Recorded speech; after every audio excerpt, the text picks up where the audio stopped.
CNBC senior markets correspondent Dominic Chu is joining us now. Dom, what's the Fed secretary saying about the overall health of the economy in the testimony? So what's happening right now? This is the semi-annual testimony that the Fed chair is mandated to give members of Congress. It was formerly known as the Humphrey Hawkins testimony. But what he's basically, this is Fed Chair Jay Powell, is telling Congress right now is that inflation does remain front and center for the Federal Reserve because it has two jobs. The Fed has to kind of keep prices stable, which they're arguably not right now, and it has to try to maintain maximum sustained employment, which it's kind of close to right now. So it has to focus on inflation. Now, there have been some questions raised by policymakers and pundits about whether or not the Fed is doing enough.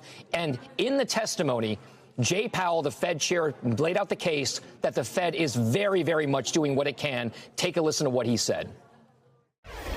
We are strongly committed to bringing inflation back down, and we're moving expeditiously to do so. We have both the tools we need and the resolve it will take to restore price stability. Against the backdrop of the rapidly evolving economic environment, our policy has been adapting, and it will continue to do so.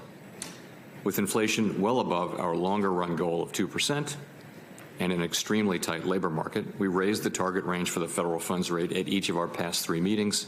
We are highly attentive to inflation risks and determined to take the measures necessary to restore price stability.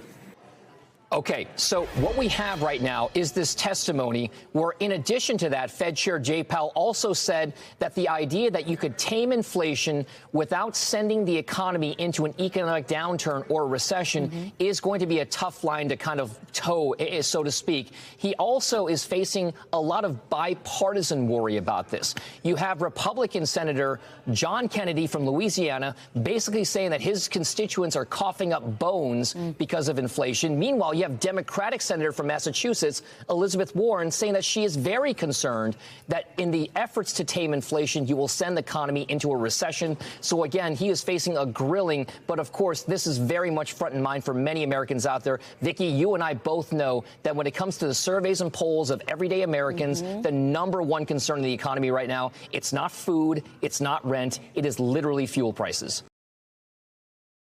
Thanks for watching our YouTube channel. Follow today's top stories and breaking news by downloading the NBC News app.